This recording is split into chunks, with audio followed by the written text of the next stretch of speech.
the record labels didn't get our uniqueness. They got it in England.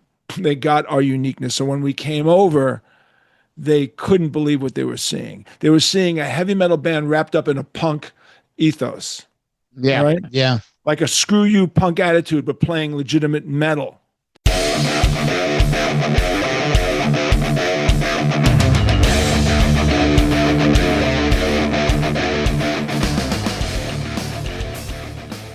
Hey, JJ French, founding member, Twisted Sister. The band just announced a anniversary tour. JJ, welcome to Metal Mayhem. How are you, buddy?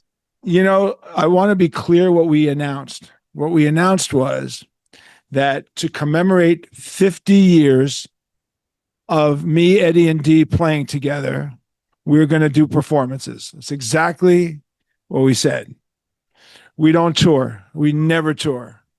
We always play performances. So in other words, if you saw the band anytime from 2002 to 2016, we played hundreds of shows, but we never toured once. Okay. We just played shows. So in other words, if they give us a headlining slot in Denmark, we play the show. You give us a headlining slot in Sweden, we play the show. You give us a headlining slot in Rocklahoma, we play the show. You give us a headlining slot in the Arctic Circle, which has happened, we'll play the show. Okay. So selective shows in 2026. Selective shows, exactly the way it's always been. I figure this 2026, we will play somewhere between 15 and 30 shows in some locations around the world. Okay. All right. Well, first question, 50 years ago, did you ever think this would be going on? You couldn't take enough LSD to think that you could possibly have a career 50 years later. But you know what? I mean, that's a great question. And I think if you asked, Kiss started in 73, Motorhead started in 73, Judas Priest started in 73, Journey started in 73, the Ramones started in 73. Like, you could go to all these bands and you could say to them, if we could go back in time and say, how long are you going to last? How long will your career go? You know what we'd all say, 5 years. That was the standard answer, right? Sure. And maybe because the Beatles lasted 10, if you were a Beatle freak, if you weren't a Beatle freak, you thought they came in 1964 and ended in 1970. But if you were a Beatle person, you know that they started in 1960, right? So maybe you have 10 years, maybe. Mm-hmm. But nobody in their right mind would have ever figured that 50 years later, we would be talking about a career. Well, let me ask you, what was the definition of success back then? Yeah, it's another great question. Because if you were to, when I was 10 years old, I was watching, I watched the Beatles on TV. How many people say the same thing? Guys my age, I saw the Beatles on Ed Sullivan, right? Mm-hmm. That was why we do what we do. And that's cliched, but it's true. So at the moment that I was watching Ed Sullivan and seeing the Beatles, my mother was a political consultant and my father was a jewelry salesman, and he wanted me to get into the jewelry business eventually. But one of his friends had been murdered in broad daylight in a diamond robbery in Miami, and I was almost involved in a murder of a diamond dealer in my apartment building at the age of 10. So I obviously thought the jewelry business was not a safe business to be in. So I said to my father, I don't think that's a safe business. My mother, on the other hand, was a political consultant, and she worked for many politicians, among them John Fitzgerald Kennedy. He gets assassinated, and I go, I don't think that that's too safe a business to be in. So then the Beatles come out, and I go, now that looks like a safe business to be in, right? Yeah. So here's the thing. This is the truth.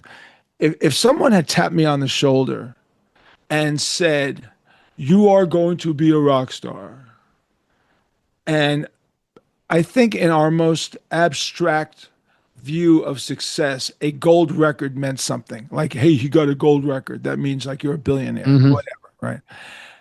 If someone said to me, you're going to be successful, well, let me tell you something. We got our first gold record 20 years and 6 months after I saw the Beatles on TV.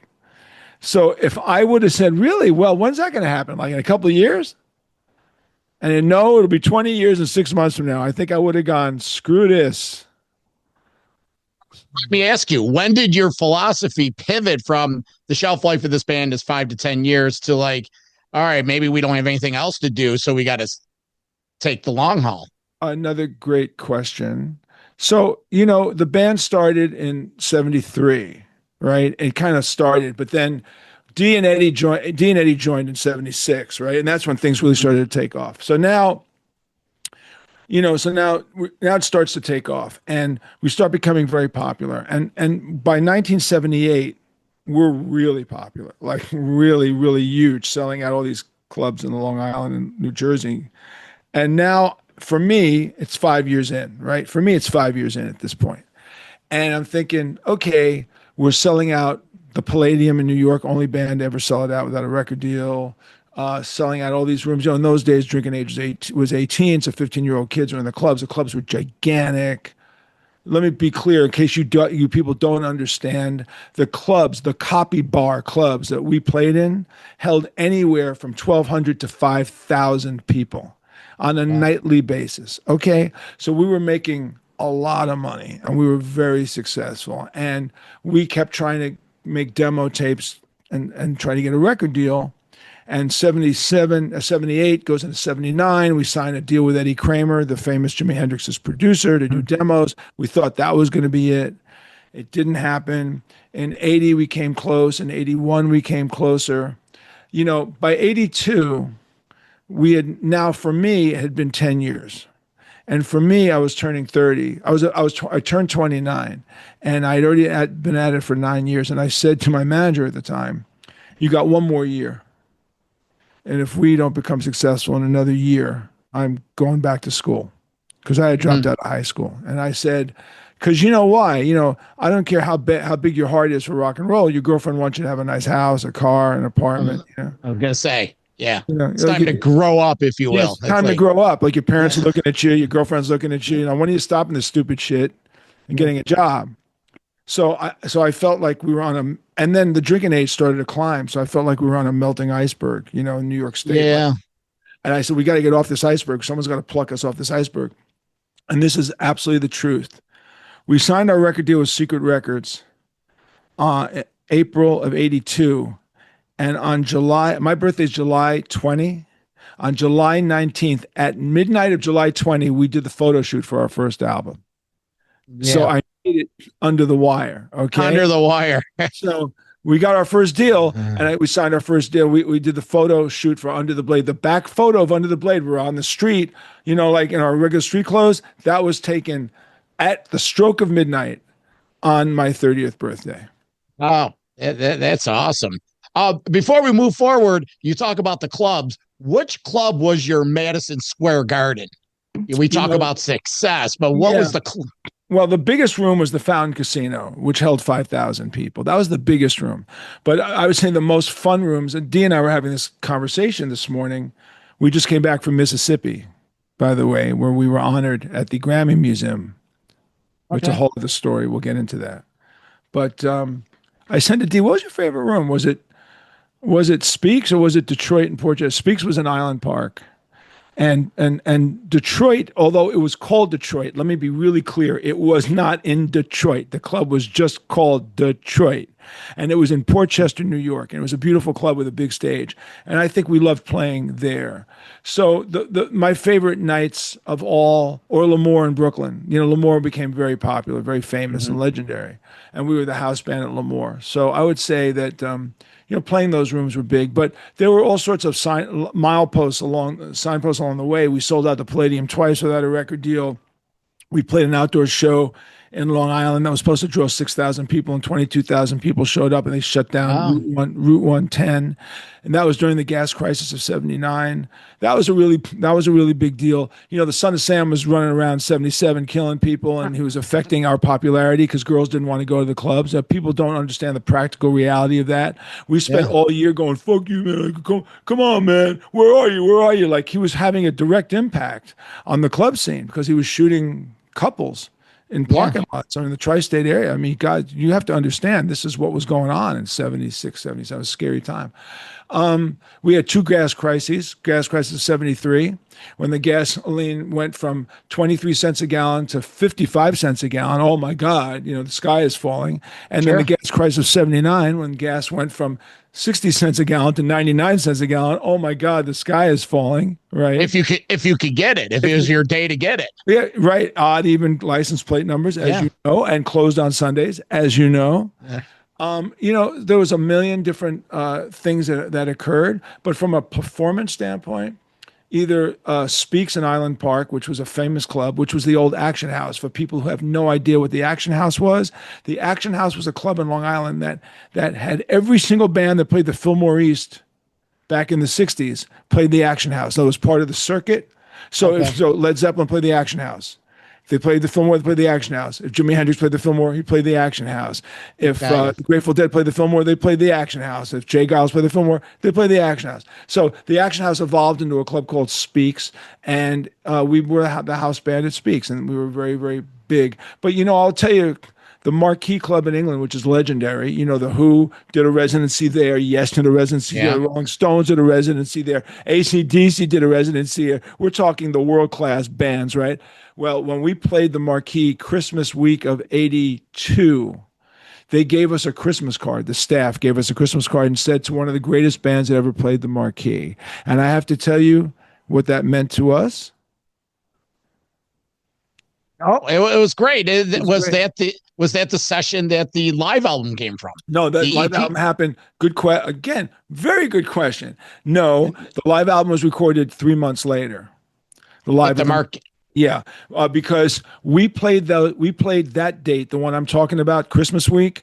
That was the week in which we played the Tube show and got signed. The Tube show is on YouTube. You can see it. That's where we went over there in a Hail Mary and gave it our last shot, because if we didn't get signed, that was going to be the end of the band. And we played the Tube show. We played a show at a club called the Mayfair in Newcastle. The next day we came down. We played 2 nights at the Marquee. That's where the record label came down and said we want to sign the band. And at that show, that's when we got the Christmas card from the Marquee Club saying to one of the greatest bands ever played the Marquee. Then we went back in April after we recorded You Can't Stop Rock and Roll, and we tried those songs out at the Marquee. That was the first place. JJ, let me ask you this. Do you feel that, you're legendary in the East Coast, Long Island, New York, tri-state area, but once you went over to Europe and the UK, those people were thirsty for American bands, and that was almost the next level of your rising to worldwide stardom. What does the UK mean to you in the history of Twisted Sister? They got it when other people didn't get it. Yeah. They got it. Like, they really got who we were. They got the humor of it. They got the power of it.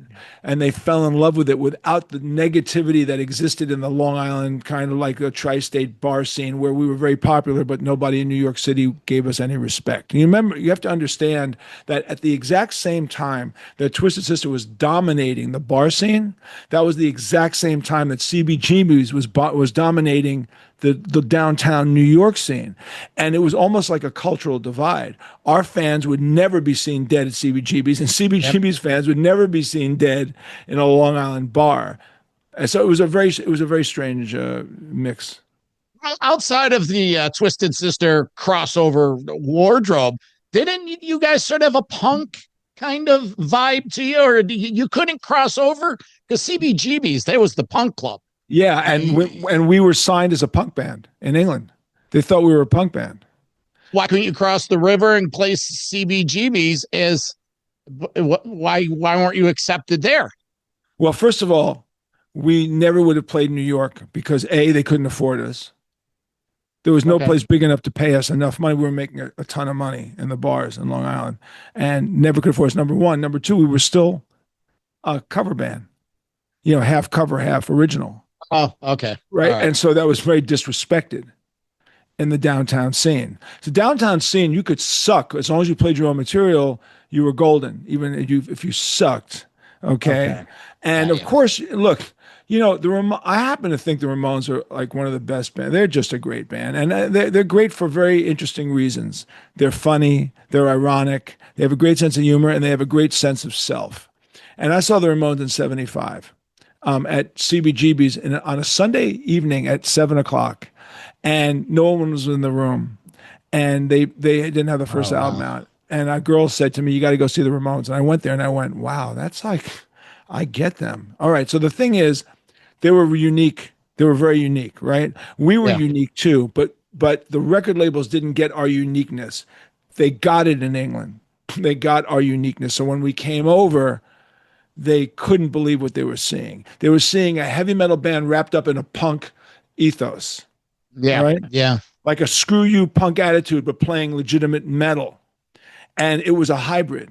It was a strange hybrid. And that's why that's what I think. Because the next thing you know, Kerrang! Magazine and Sounds Magazine put us on the cover. And every week we're in Sounds. And people thought we were a British band. It's like Queensryche almost had to do that too. They went over there and they have a different persona. But you know what, JJ, the UK was always like that. And they're still like that. They take their metal seriously. And that whole new wave of British heavy metal movement, you know what I'm talking about. Yeah, Everyone but don't forget, that. Jimi Hendrix had to go there to make it. Jimi Hendrix was playing in a bar in Manhattan. Nobody cared. Jimmy was playing with Jimmy James and the Blue Flames. Nobody was going to see him at the Cafe Wha. You know, the story was that Keith Richards' girlfriend, Barbara Keith, knew Jimmy and said to Keith Richards that he's the best guitar player I've ever seen. And Keith says to her, "Well, then the Animals are in town next week, and why don't you grab Chas Chandler and take him down to the Cafe Wha." So on August 5th, 1966, and you're going to ask me, why do I even know that it's on August 6th? It's because I was at that show at the age of 14. That's why. I had no idea what was about to happen. But Barbara Keith grabbed Chas Chandler, took him down to the Cafe Wha. He saw Jimmy James and the Blue Flames. He freaked out and told Hendrix, "I'm going to quit the Animals. Stay tuned. I'll be back in 2 weeks." Let me ask you, what year was this? 66. August 66. Yeah. No, I wonder if David Lee Roth was there, because they was his uncle owned the place. Well, he used to stay with his uncle in the summertime. Maybe he never talked about those days, so I don't know. I played the Cafe Wha in a junior high school band. You know, it was kind of cool. It's still there. Cafe Wha is still there. So anyway, the point is, Jimi Hendrix had to go there. The Stray Cats went to England to become successful. They didn't make it. And they were a really great band, but they had to go to England. And yet, Led Zeppelin couldn't get arrested in England, and they had to come to the United States to become successful. I mean, they never wanted to play England. They said England doesn't respect us. We can't sell tickets. I think this is Led Zeppelin. Let's talk about some reality here, right? Yeah, well, in the earliest days of Zeppelin, they go, "Why would we play England? Nobody likes us here. The reviews are terrible, and we can't sell tickets. So let's go to America." Yeah, it took until after the first tour when they came back, because they're huge in America. Then, the UK opens up. And what did the Beatles say? When they came over to do that Sullivan, John Lennon said, "Is anyone going to like us when we come back?" Like, because everything was so fast. You went from fame to famine so quickly that the Beatles were afraid when they returned there would be nobody at the airport. And if you're a Beatleologist like me, you've read all the books, and you say to yourself, "I can't believe they thought that," but they actually thought that by the time but they were gone for what, 3 weeks? They were gone for 3 weeks. Oh my God. Did we lose it all in 3 weeks? That's how weird public wait a minute. I remember, can we just say one more thing? I saw Bob Seger once at my father's place in 1976 when Night Moves just came out, right? Night Moves is a great album. It's one of my favorite records of all time. Bob Seger gets on stage and he goes, "Thank you for coming to the show. Last night I played to 75,000 people at the Pontiac Silverdome, and tonight I'm at my father's place and nobody knows who I am." And in those days, you were regionally popular. You could be gigantic in one location and be nothing in the next location. And no one knew who Bob Seger was. In New York, he had just sold out the Pontiac Superdome. Well, JJ, back then, there's no internet, there's no there's nothing. It took a while for the magazines, Cream and, Hit Parader, Rolling Stone to catch up with it. And radio. If you didn't have a radio hit, radio was the equalizer. Everybody knew who you were. So Seger's Night Moves hadn't broken yet. I was going to say, because there's 1,000 hits from that early catalog of his. And of course, but that was from Night Moves. Nobody was talking about Seger before Night Moves. I'll take your word for it. I mean, it's a little above before my time. I respect Bob Seger and I know all the songs. I'm only 58, so you got 10 years on me. But let's before we'll take another walk down Twisted Sister memory lane at the end because my co-host has some questions for you. He couldn't make it today. But why the new 2026 50th anniversary dates? What led to this? Well, D says that he started to feel his own mortality. And he said, maybe I should do this one more time before. Like he had a health scare. That's what he said. He had a health scare. And he called me up and he goes, hey, man, you feel like doing this one more time? And I had, and you know, what's interesting for me is I had prostate cancer 7 years ago. So, and I survived that. I had 2 heart procedures and I survived that. And when Dee said that to me, I thought, when we finished in 2016, that was a 14-year reunion tour that started in 2003 and ended in 2016. And the last 16 shows we did that year, the average crowd, we played to crowds from 60,000 to 110,000. And we went out on top. Like we closed it in Mexico with Kiss. That was our last show. And I thought, fitting end for me. I'd done over 9,000 performances. And for me, going back to the beginning days when we were playing 5 days a week, 6 nights a week, 5 shows a night, 6 days a week, which is what we did for the first 2.5 years of the band. An incredible amount of work. Yeah. And so I had walked away from it and became a journalist. And I wrote a book, Twisted Business. And then I started my public speaking career. And I became very successful with all of that. And it was great. And I love being a journalist. I'm a high-end audio guy. I'm a watch guy. I'm a guitar guy. I write for all these magazines, and I love writing for these magazines. It's a hobby. I love the stuff. But I didn't think about playing again. So when he called me, he said, what do you think, giving it one more shot? And I thought about this. I said, well, look, my grandkids have never seen me play. So maybe it'd be a good idea. Eddie's grandkids never saw him play. So let's do this one more time. So we said, okay. Is it harder to gear up for this tour physically or mentally? Well, I don't know yet. We haven't done it. Rehearsal starts in February. When was the last time you played on stage? Mexico? With the band? Well, in general. I played last year. I played at Jazz Fest.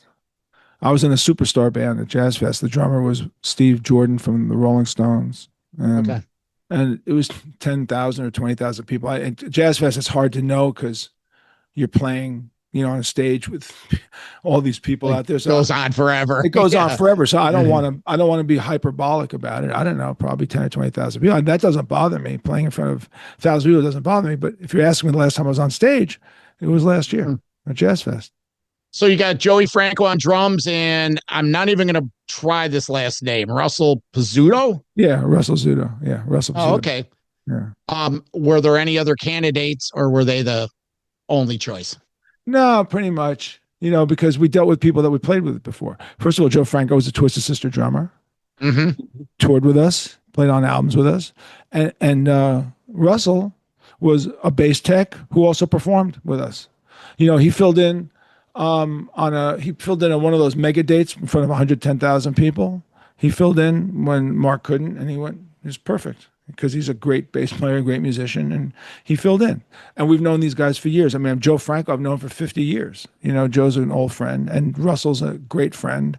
And it was pretty simple, to do that. Plus, we could get anybody we want because people would want to be doing this. So what we wanted to do is we wanted to just do this with our friends and have fun. Yeah, I'm not even going to go there. It's been talked about why Mark Mendoza isn't in this, and you gave your answer. It's like, look, you know what? It didn't work out. And do you want to expand on that, or is that the company line? No, I don't want to expand on. There's nothing to expand on. Dee, me, and Eddie have played with 10 different drummers and bass players. 10. Yeah. Most people don't realize that. 10 different, and there's been 17 ex-members of the band. And if you look at Motley Crue, look at Judas Priest, look at AC/DC, look at Guns N' Roses, every band that's been around for 30, 40, 50 years goes through realignments. I mean, that's what they do. That's kind of what business. We do. It's business. And that was it. We went through a realignment. And I've been through 17 realignments with Twisted. Our drummers are like Spinal Tap. They spontaneously combust. Yeah. We've been through so many of them. So it's just life goes on. That list, deep cuts, greatest hits set. What do you guys? Is there a chance for a wide set list? No, sure not. I'm sure it's going to be exactly the songs that people want to hear. Yep. We're going to add a Makeup. couple. No, we haven't worn that in 15 years. We stopped Okay. doing that. And we stopped doing it because of a funny story, actually. If you want me to tell you the story, but Yeah, I'd love to hear the story. it's actually very funny. We stopped with the whole makeup thing in 2008, completely by accident. We were playing on a bill in Holland, a mega bill, a 1-day festival with REO Speedwagon, Kansas, Motorhead, Whitesnake, Journey, Twisted Sister, Def Leppard, and Kiss in 1 day. And all right, imagine that, 1 day. And it was in a gigantic field. And the tickets were 79 euros. Can you imagine that for all these bands, right? All these incredible bands. All of them have tons of hits, right? Journey, Whitesnake, Twisted, Motorhead, REO Speedwagon, Kansas. Everyone's got hits, like hits, right? Kiss, hits everywhere. And the promoter goes, yeah, this is going to be a perfect day. Everybody's going to do an hour starting at noon. And it's going to be exactly two stages every hour on the hour. So you had 50,000 kids in a field, and they would walk to one end of the field and then walk to the next for the next band, and then walk to the next for the next band, and walk for the next band, right? So our stage time at that show was 4 PM. Kiss was 7. They were headlining. They were 7, right? So I think we were 4 PM. So we all get there a day before, and Dee decides to take the last plane flight out of New York to arrive in Amsterdam at 8 AM and be driven to Nijmegen, which is 2 hours away, to do the show. So Dee goes to Kennedy Airport, gets on the plane, he takes an Ambien, goes to sleep. He wakes up 7 hours later and he says to the guy next to him, wow, man, what a flight. Didn't even feel like it moved. And the guy goes, because it didn't. We've been on a weather hold for 8 hours. Wow. So the flight doesn't take off. And when it does take off, it arrives at 2 PM in the afternoon at Schiphol Airport. And there's no way that Dee is going to make it to the show. And the promoter is sitting there, and we're all sitting around in T-shirts and jeans. And the promoter goes, well, if you don't play, you lost your money. We know that. And so we're sitting there going, well, I guess this is the only time it's ever happened. But it looks like we're not going to be able to play. And my tour manager agent, Danny, said, what if we fly Dee in on a helicopter? We can get him in. And it's a big field. So behind the stage was a huge field. And if we can get the police to agree to let the helicopter land behind the stage, Dee can get out in time, we'll do the show. So they agree to do it. The problem of getting a helicopter in Holland is that when you get a helicopter in Holland, you get the helicopter in Holland. There's a helicopter, which cost a freaking fortune. So we get the helicopter.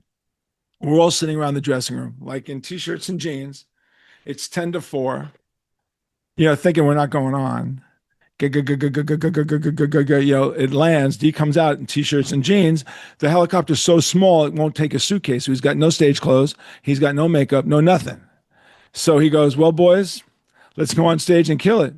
Now, Kiss is headlining. It was the first time we had played with Kiss. So because I've known those guys for a million years, and I auditioned for them, to me, it was like, oh, let's just go up there and just rattle everybody's cages and screw them all.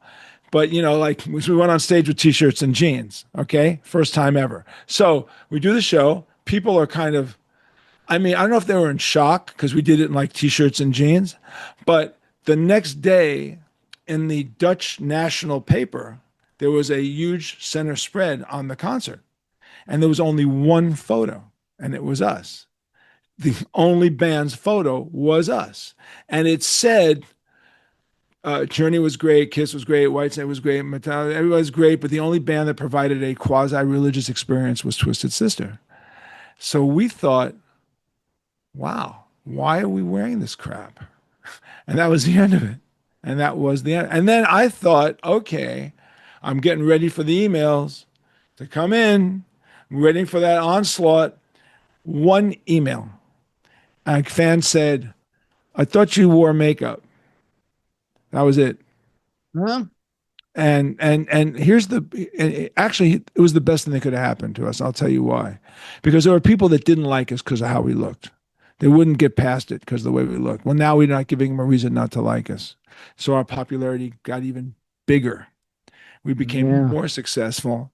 The shows got bigger. The offers got bigger. The festivals got bigger. And like I said, by the time we walked away in 2016, the average amount of people we were playing to was 75,000 a night, and it was up to 110,000 at the most. So, where are these? This is all Europe, not here. No, not in the US. Yeah. No, in Europe, it's a whole different world. Yeah. There. And also South America is a very different world. We play soccer stadiums in South America. And in South America, the fans are incredibly passionate. Not to take anything away from the German fans and the Swedish fans and the Dutch fans, Norwegians, they're all great. But the South American fans, man, do you know that our number one Spotify country is Mexico? No. Interesting.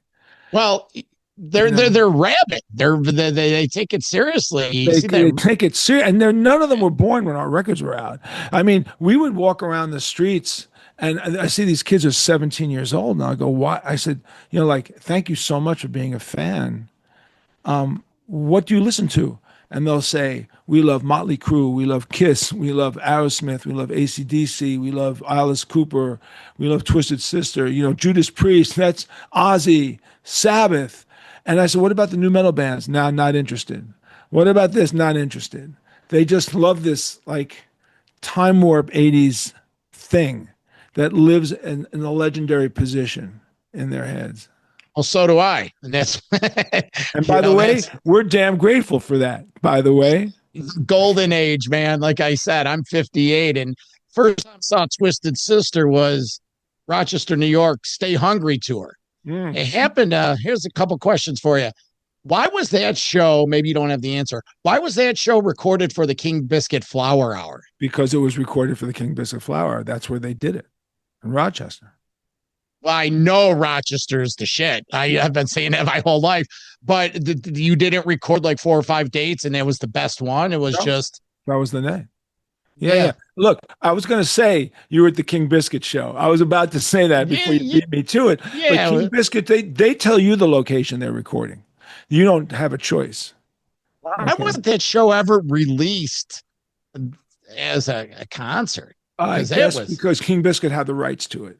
And then whoever bought those rights, Bill Graham Productions bought those rights under Wolfgang Productions. I think they bought the entire King Biscuit series. And you have to remember, King Biscuit recorded everybody. Everybody. You name it, Guns N' Roses, AC/DC, Judas Priest, they know everybody. I still have them, JJ. I still have the cassettes. Yeah. Van Halen on there, or Ozzy Osbourne with Rhodes. But doing some fact check. See, back then you didn't know this, but this is how much of a grind Twisted Sister toured. They played Rochester on the 18th, Syracuse, Weedsport the 19th, Albany the 20th, Buffalo the 21st.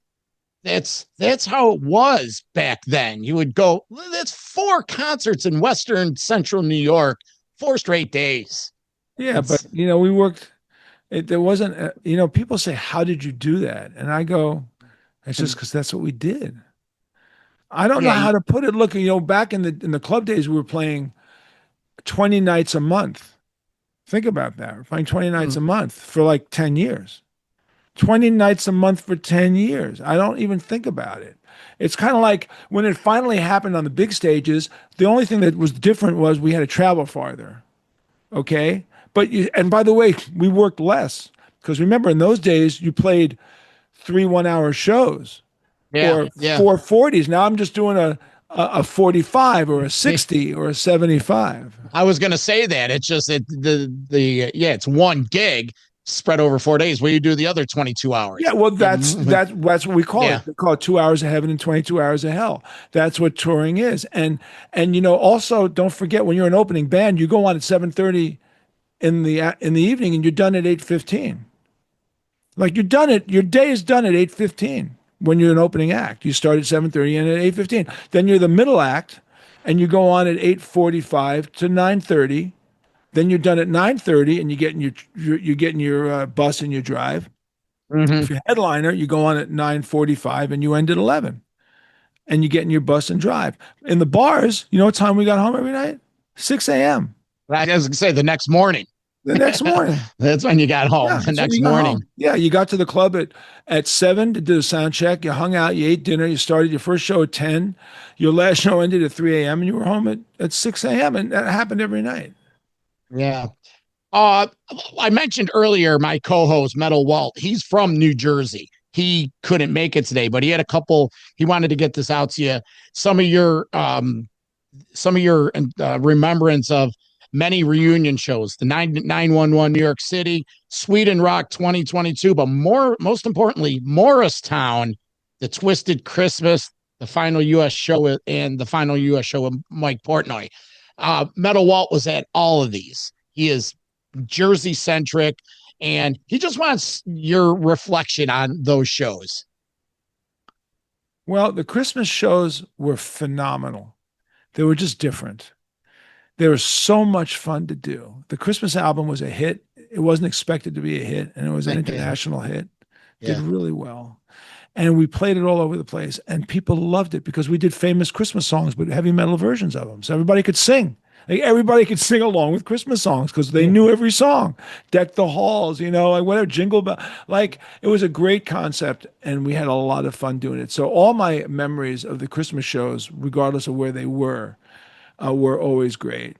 The last show in Jersey was raining, and it wasn't the last American show, but it was the last show in Jersey. We did one more show in South Dakota in a bizarre concert hall that was a combination gun store, pawn shop, radio station, gym, shooting gallery, school. Like it was a weird. The building was called God, Guns, and Rock and Roll, and that was the last domestic show, I believe, that we played on that tour. And I remember that because it's God, Guns, and Rock and Roll. And so there was a gun store there. So the guy says to me, "Y'all from New York? Yeah. You want to buy a gun?" No. He goes, "You married?" I go, "Yeah." Why don't you buy your wife this beautiful little pink pistol? And I can give him a pink holster and all that. And I went, because it's just not something that we do. Thank you. I said, "I appreciate your hospitality." I said, "God forbid I should have it with me and try to take it through an airport. I don't think that would be too good, but thank you for the offer. It's a whole different world." Different world to me. I guess people, you walk in the store and buy a gun. And the guns were very pretty. Wow. 40 years ago, last week was that PMRC. What's your reflection on all that? Well,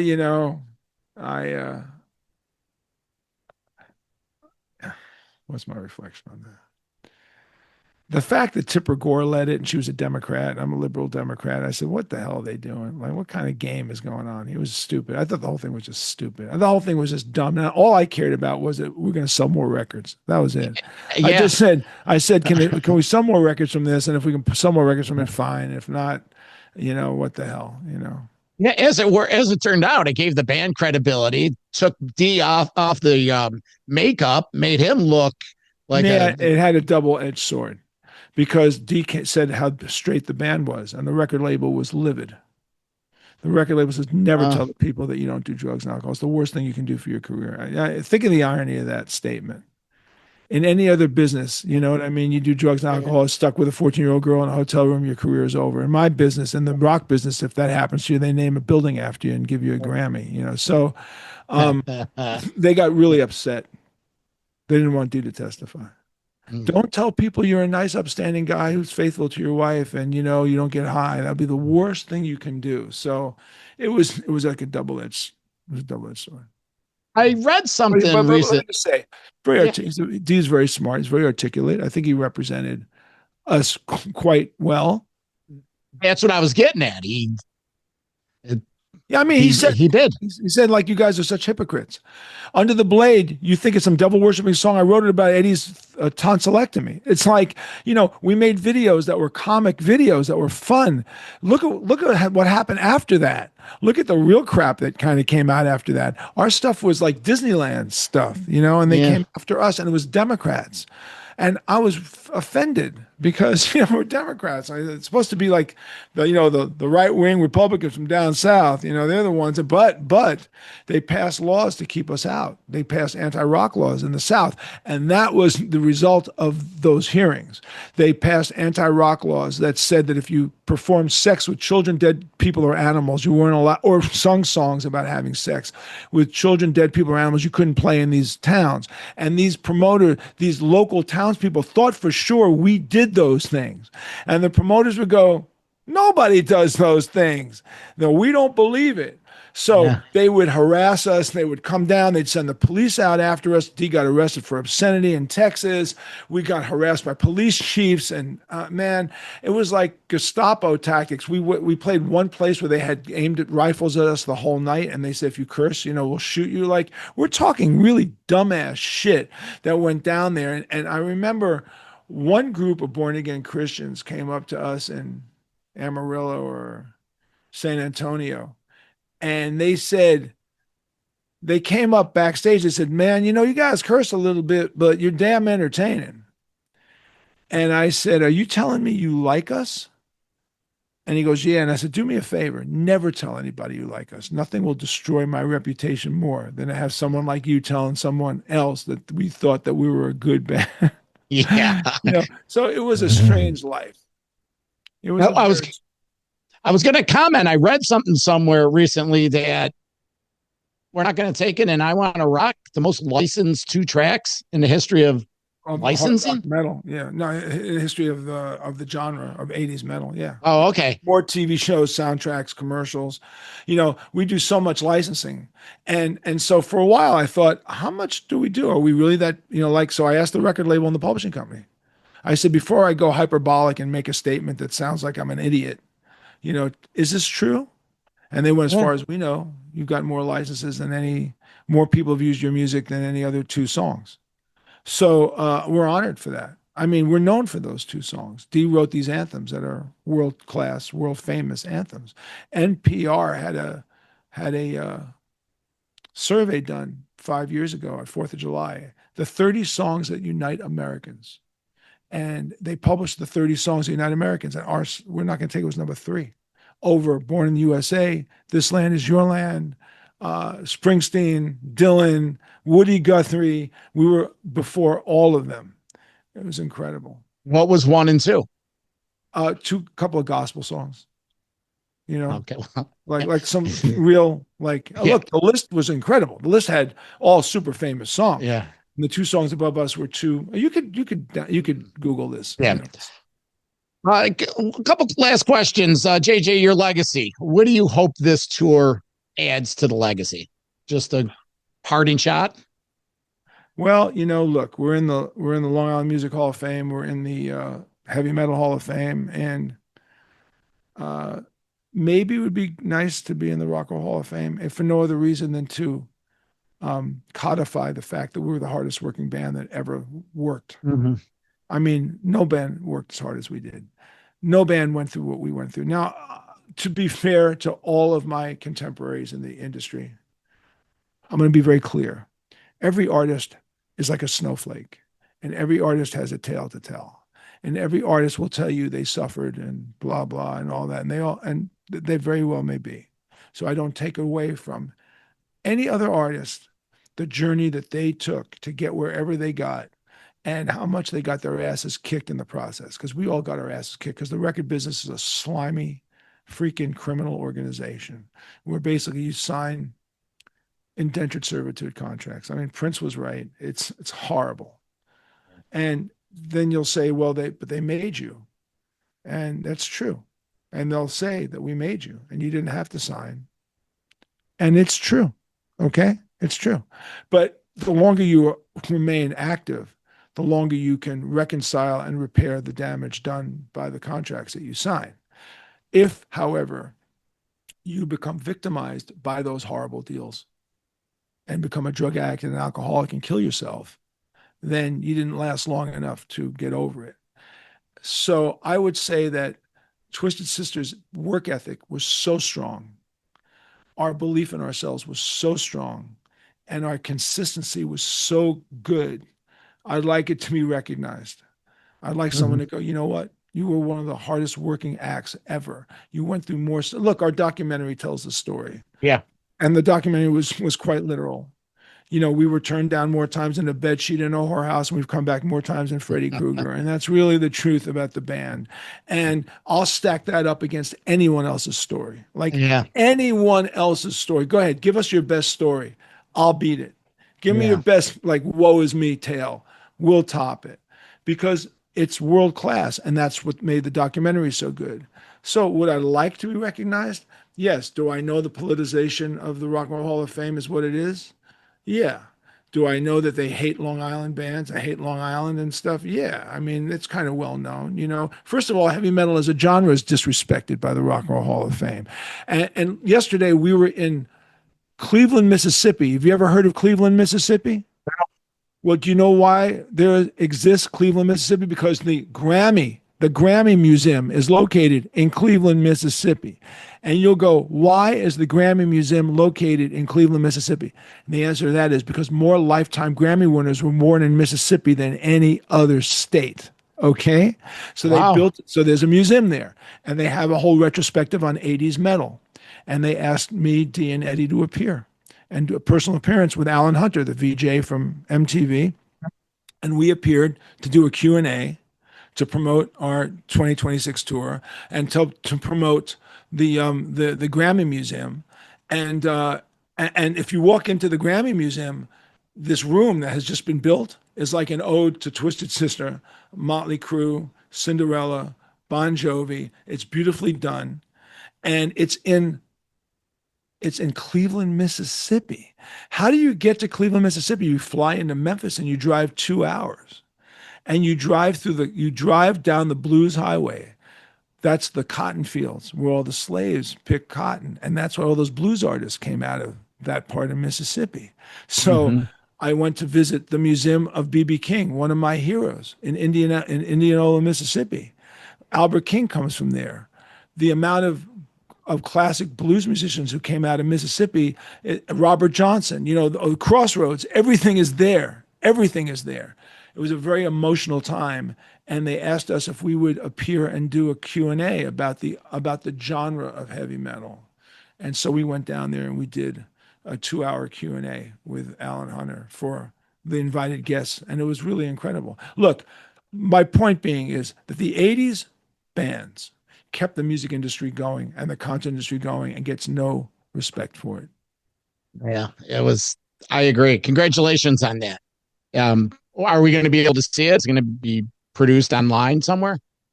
I'm sorry? Are we going to be able to see that? I have no idea. I really don't know. I really don't know. You know, we kind of we were shocked that they contact, you know, and then everyone said, yeah, let's go do it. Let's do it. Let's do something we've never done before. And me, Dee, and Eddie got together and did it. It was a lot of fun. The people down there are just great, great. And they were such supporters of our genre of music. And I'll urge people to go there, you know, go down to Cleveland, Mississippi, and go to the Grammy Museum in Cleveland, and you'll be blown away by it. And there's a plug.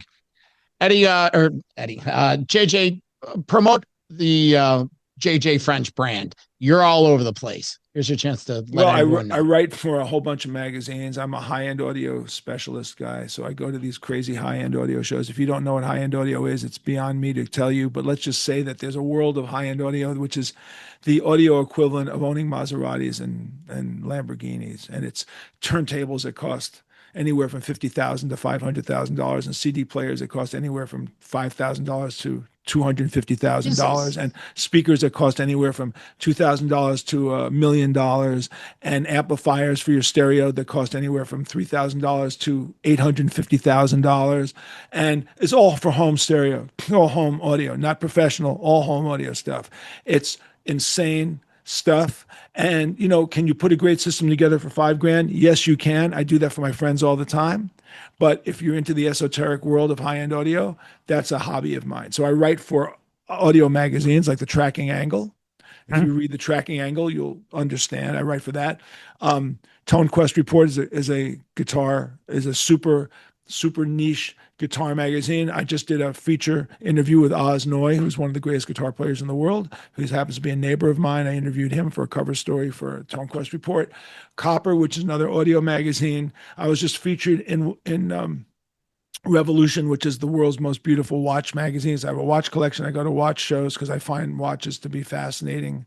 Like the idea of why you'd wear a watch that costs $2 million is beyond me, but I find it fascinating. By the way, Eric Singer from Kiss, that's his world.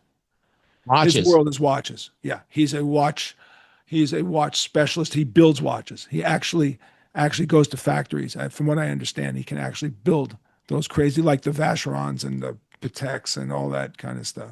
Isn't Danny Spitz of Anthrax? Isn't he involved in watches? He may. I thought when he got out of Anthrax, he was the watch guy. Okay, he may. I think I've heard his name in that world. So that world is crazy because that world covers watches that go for anywhere from $2,500 to $5 million. Like $5 million. The most expensive Richard Mille is $5 million. The most expensive Vacherons are $2 million. The most expensive A. Langes are $4 million. The most expensive George Daniels and Roger Smiths. These are names you never even heard of. Yeah. Romain Gaultier, Grubel Forsey. These are all companies that make these insane watches. What do you wear? Oh, I wear a $200 Casio. Okay. and how high end is your home audio setup? Pretty high end. It's up there. After all these years, 9,000 gigs, all these Marshalls, your hearing is still good enough to know the According difference? to my wife, it ain't. No, I wear hearing aids. I wear state-of-the-art hearing aids. As a matter of fact, because I'm a celebrity, me and Paul Simon, believe it or not, are beta testing these new hearing aids for this company. On a serious note, rewinding, congratulations on beating prostate cancer and everything else you went through. Well, let me just say this about prostate cancer, because let me talk about prostate cancer for a minute. Sure. I don't think you ever beat cancer. Yeah. I think that you just have to learn that you had it, and you hopefully don't get it again, and you have to monitor it all the time, which I do all the time to make sure it doesn't come back. I know plenty of people who the cancers come back, just like women have breast cancer. Just because they say 5 years doesn't mean anything. It's one of those stupid numbers. Get through 5 years, you'll be okay. I'm 7.5 years out, and it's not back, but it could. So I urge men. I'm on cancer support groups. Fans for the Cure is a big support group that I'm on all the time. I freely talk about my prostate cancer, like freely. Rob Halford had it freely. He was on my show. We got a long talk about it. We can kid around about the band, the reunion, makeup, blah, blah, blah, but there's nothing more important than being alive for your family. Mm-hmm. There's nothing more important than the responsibility you have to raise your kids and to be there for your family and your loved ones. And I put that ahead of absolutely everything. Like if I got sick tomorrow, I had to deal with my health before I deal with anything else, Curious, because I am going through a personal heart issue. What was the heart problem you had? I had atrial fibrillation. What's that? Irregular heartbeat. Okay. And they did a space age operation. They went in with catheters and they destroyed the cells, and they didn't have to open me up in the process. But I got really sick and got so sick and so depressed I considered suicide because I was so ill from it. But I was cured, and I'm grateful that they cured me. Congratulations on that. And this, I think, exemplifies exactly what we were talking about at the beginning of this conversation about, hey, you guys, this is the last, you're healthy-ish. Get out there and do this set of shows because you're not getting any younger. This is the time if you're going to do it. Just about every major band that I know is out there has one or two members that they're dealing with some health issue, because it's a minefield once you get into your 70s. It's a minefield. I'm 73. And, you know, my father died at 73 of prostate cancer. And my brother had prostate cancer. And we all got it at the same age. We all got it at 66. And because we all got it at 66, all the tofu in the world was not going to change that diagnosis. You know, it was coming. But I knew it was coming way ahead of time. So I already had all my research done, and my doctor picked out, and the process by how I was going to deal with it picked out. Most men don't want to talk about prostate cancer, you know, because of the way it affects them from an ED standpoint. It's sexuality, it's all that shit. It's prostate exam. It's someone sticking their finger up. I mean, I get it. But again, I'm going to say this. My responsibility is to my family. And so therefore, I do what I have to do to, you know, to protect myself and my family. Well, JJ French, good luck on the tour. Stay healthy. Thanks for the insight. Go to jjfrench.com, the website. Buy my book, Twisted Business, by the way, on Amazon. The book, I'm going to get, is there an audio book? Yes, audio version? Yes, okay, I'll get that. It's a great book, by the way. I teach the twisted method of reinvention. I'm not kidding you. I take the word twisted, TWISTED, and I turn it into a teaching lesson. That's what I do my speaking engagements on. TWISTED, tenacity, wisdom, inspiration, stability, trust, excellence, and discipline. Those are the 7 rules that Twisted Sister succeeded in, that I believe, and my book is based on that. And it's a great book. I've been told by CEOs of corporations, it has nothing to do with rock and roll. It has to do with business. It has to do with how you approach business. Twisted Sister was always a business first band. We always were a business. It doesn't mean we didn't love the music that we played, but Dee provided the music and the genius for the music, which I didn't do, and I provided the business pathway. It's called the music business. It's called. Thank you very much. There's 2 words involved: music, business. Music business. And my book talks about twisted business is the music business. Yeah. All right, man. Thank you. Stay healthy, and I'll see you at one of these shows. Well, that would be great, and thank you for having me so much. You're welcome, man. Take care, bud. Bye-bye. Metal for Life. Thank you for listening to Metal Mayhem ROC. Check out our website at metalmayhemroc.com for information on podcasts, archives, links to all our live radio shows, and all sorts of info. Please like, follow, and share with everyone, even your non-metal friends. And always remember to keep it heavy.